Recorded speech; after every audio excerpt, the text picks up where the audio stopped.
tambalang kumikinang. Nicole Ayala and Diego Bandido.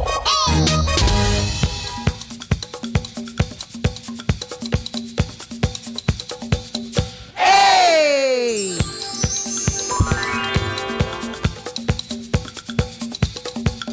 Hey!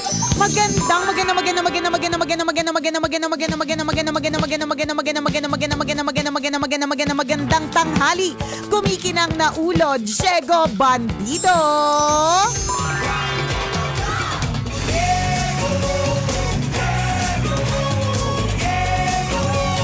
Go, Diego, go!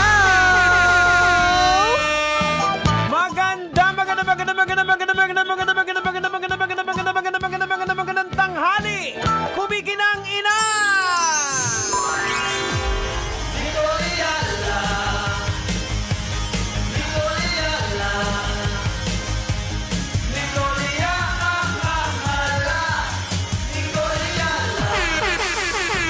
Dear Nicole Ayala and Diego Bandido.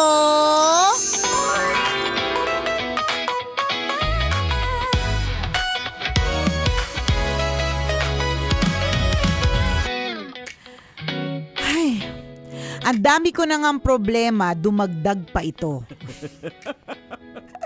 Ay, nakakainis. Okay lang bang mag-rant, Nicole and Diego? Bakit ganon? Kapag ka ikaw ay mag-order ng pagkain sa loob ng isang fast food, unlimited ang gravy nila. Pero kapag ikaw ay nag-drive-thru, kalahati lang yung gravy. Nakakainis. Minsan, wala pa yung gravy. Paano mag-chicken na walang gravy? Minsan, nache-check ko siya, nakauwi na. Pero more often than not, yung lagay ng gravy, kalahati lang. Yan na ba ang standard? Ay, Galit na galit? gravy ka na Gravy! Gravy ka naman. Gravy ang kanyang hinaing. Oo. 'Di ba? Alam mo yung tinatawag na standard, minsan dito sa Pilipinas wala naman tayong standard eh. Oo. Pagdating nga sa Ano? gravy.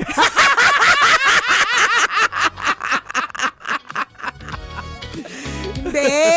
Gets natin yung salitang standard. Maganda yung salitang standard eh. For example, lagi na natin tong napapansin na pagdating sa mga beauty queens, pagdating sa mga pageant, whether it's pang lalaki, pang babae, pang tranela, pang Miss Gay, pang kalawakan, di ba? Ang taas ng standard natin pagdating sa mga pageants, pagdating sa mga beauty queen. So sana, pagdating din sa mga pamunuan, 'di ba? Tumaas din ang ating standard. Ay, tama yan. naman. Kung ano mang klaseng pamunuan 'yan, ikaw nang bahala mag-isip. In this case, dahil yung nag-message sa atin ang tinatanong nga tungkol sa fast food, yan. Gravy yung problema. Correct, gravy ang problema. O di mag-focus tayo sa pamunuan ng mga fast food chain. Ayan. Ewan ko kung napapansin mo ito, bilang kaming pamilya ay mahilig sa drive-thru.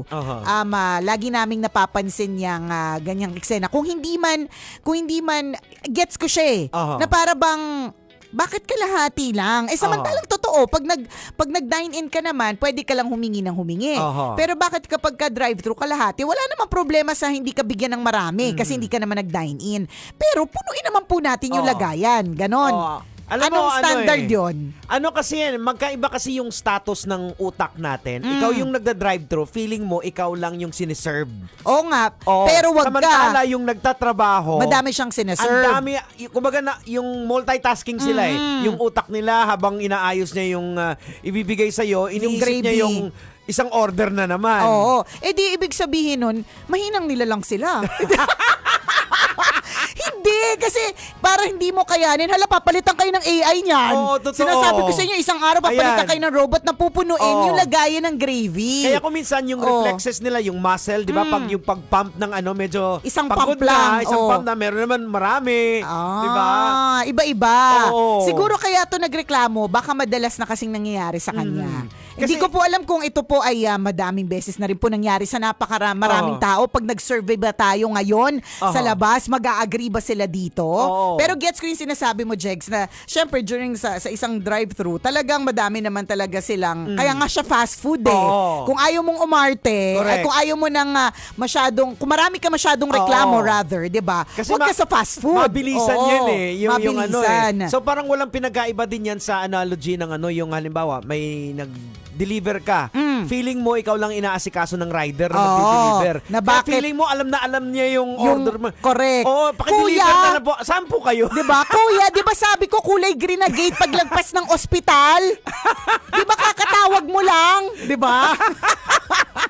Ganon din pagdating sa fast food. Ayan. Siguro ang pwede nating gawin ay una, tama naman si Jeg sa part na madami naman kasi talaga silang ginagawa. Pero sa tingin ko kung pamunuan ng pag-uusapan, dapat talaga mas matindacious yung pagtitrain to make sure na mabigay pa rin yung best. Na kahit ba sabihin 99 pesos lang yung meal, kahit ba sabihin fast food lang, 'di ba?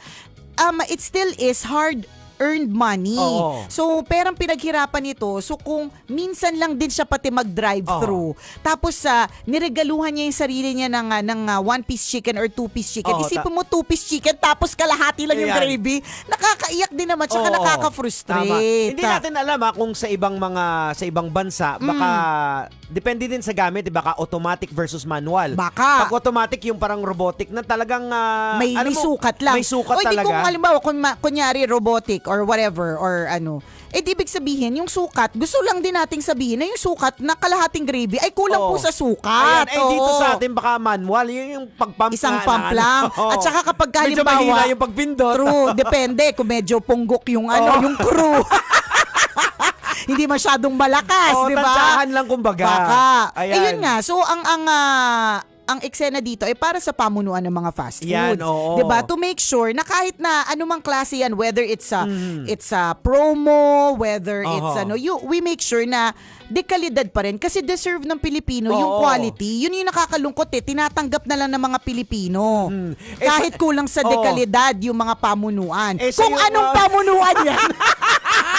Na-deserve ng mga Pilipino, kayo na po bahala mag-isip. Sa'yo nga gravy lang yung problema mo. Paano na lang yung nag-order ng kape na walang sugar at Ay, walang totoo creamer din. na nadala? Alam mo, isa pa, Jegs, Ayan na, na nakakalurk. Kita ko yung pagdilat ng mata mo. Wait lang, isa pa. Teka. Kasi yan, affected ako dyan sa gravy na yan kasi lagi yan nangyayari sa amin na para bang, ito na po ba, minsan nga soft drinks din. Talagang yung nakasil pa, okay, naka-cover kasi syempre drive-thru, soft drinks. Pagkita mo, may missing na 1/4. Ganito po ba pag drive-thru? Or parang gusto mo sabihin, kuya, ininuman niyo po ba? Bago ibigay sa amin kasi may ganon. So isa lang reminder also, we love fast food, supporters kami ng fast food, totoo yan. Comfort food ng pamilya namin yan. Pero syempre, 'di ba, deserve din naman natin na tama yung sukat, maganda yung kung halimbawa kung ako lang yung owner, kunyari lang naman. Tapos ito lang talaga yung sukat, liliitan ko yung cup para puno. Correct. Kasi ang saklap makita ng gravy na kalahati. Tama. 'Di ba? Soft drinks na kulang. O 'di ba yung sinabi mo kanina, kape na walang kahit anong condiments, nakalagpas ka na. Before mo na realize, isa pa tungkol diyan, Jegs, yung tawag dito, yung sa soft drinks, na gets naman natin, of course, no plastic na tayo. So may mga syudad na talagang pinapractice po yan. Pero po, kung ikaw po ay nasa pamunuan ng fast food, iisipin nyo rin po yung nagmamaneho. So kung wala pong straw, tas nagda-drive po siya, tapos yung takip nyo po ay hindi meant para inuman. Diba? Kasi yung iba nag-adjust na sila Correct. Nilagyan na nila ng parang inuman. May parang spout dun sa dulo para mainom siya kahit walang straw. Paano pong gagawin namin? Paki-explain. Kunyari po, S-Lex. Tas nagda-drive. Tas uhaw ka na. Paano po iinumin ng hindi po matatapon yung buong soft drinks sa katawan? Correct. Question lang din naman po yun. Ayan. Totoo nga yung sabi ng tambalanista natin na nag-PM. Ang dami ng problema ng Pilipinas. Dumagdag pa to. feeling ko, Jegs, ito na naman yung usapan na hindi naman yung gravy yung issue. Oo. Feeling ko trigger. Trigger na Baka ang dami niyang pinanood ng mga balita today. Ay, naku. Na ang Bakit gulo-gulo. ano bang balita? Hindi. Bakit sinasabi mong magulo? Hindi, yung mga orange na gusto pangalan Charmaine, di ba? Yun yung gusto kong, yun. Ba't may iba bang magulo? Tanong ko sa'yo, may iba, meron ba? Ay, hindi ko alam. Bahala kayo.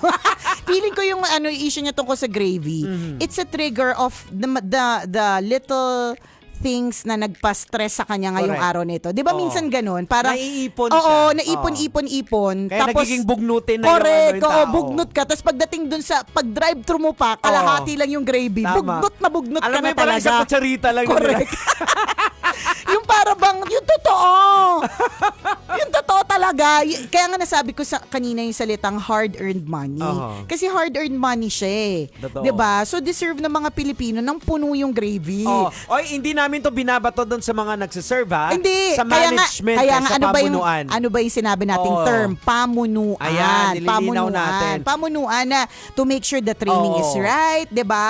Correct. To make sure na hindi rin siya masyadong haggard, na hindi na at par yung kanyang service. Baka naman isang tao lang kasi nilagay mo diyan. Hindi nakakangarag kaya yung Tsaka, isang tao lang siya. More on manual labor pa rin kasi True, tayo eh. Gumamit na kayo ng mga robotics kung sino magsasali ng gravy, Yan. sa soft drinks. Tas may Para tansyado sukat. talaga. Oo, may sukat na ganon. May nakaprogram yun eh. Ang tao, reflexes lang kuminsan. Medyo Correct. mahina yung pag-pump. Tapos ang kawawa, yung tao, diba, kapag ka nasigawan. Ayan. Diba? So sa nagtanong sa atin, ang pwede mong gawin, di ba, mag-o-order ka pa lang. Remind mo na, baka kalahati Sabihin mo, na naman. at saka, para hindi ka mainis na nasa gitna ka na ng NLEX, saka mo lang na-realize, double check bago ka umalis. Ayan, oo. Diba? Double check, triple check. Correct. Yun yung responsibility natin bilang nagda-drive-thru na Oo. siguraduhin kompleto ang kubyertos. Tama. Diba? Ganon. Kasama pa rin po ang tambalang kumikinang. Ako po si Diego Bandido. At ako po si Nicole Yala. Kailangan pa bang i-memorize yan? Basic! This portion to you by Ramdam ko talaga, Jegs, na it's a build up eh.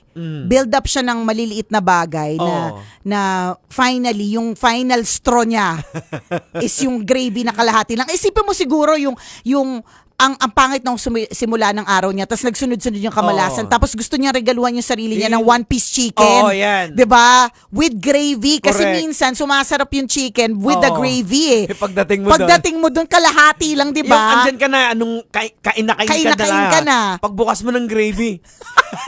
Yung gravy yung totoo, parang laway, ang unti. Nakakaloka! Gets natin. Feeling ko ganyan. Tingin ko yung mga ganyang klaseng gravy, pag pump, yung may hangin, yung paubos na. Oo, yung, correct. Para kang may LBM, parang ganun lang. Kaya yun lang lumabas. Ganun lang yung lumabas. Hay. Pero gets natin. Ano yan eh, feeling ko build up. Hindi lang naman galit na galit ka sa gravy, but I think it's an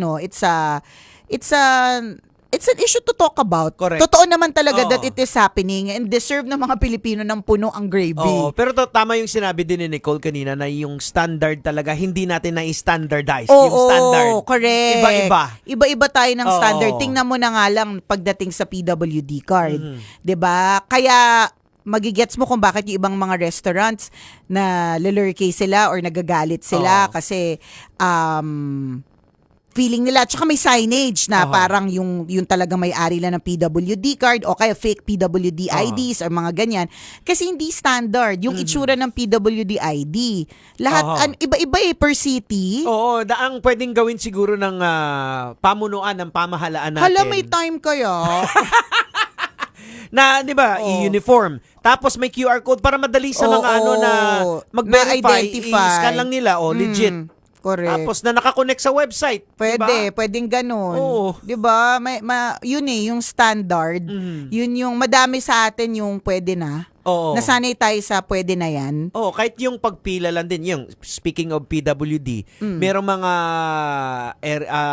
LGU na madali lang magpila ka ng ng PWD, meron din naman na pahihirapan ka. Correct. So wala talagang standard. Totoo 'yan. So dapat may uniform. Correct. Diba? Yun yung gano'n, yun yung sinasabi Parang natin. ito, uniform natin. Parang uniform natin, Diba? 'di ba? Na printed by Tigastito Clothing and brought to you by LB Credit and Lending Corporation. Ayan, baka gusto niyo rin mag-sponsor sa amin ng t-shirt. Oh, 'di ba? Oh, Boss Leo Bonggaling ha. Boss Leo! Oh, madami pa po tong mga t-shirt. Ayan. Bill na lang namin yung LB Lending Corporation.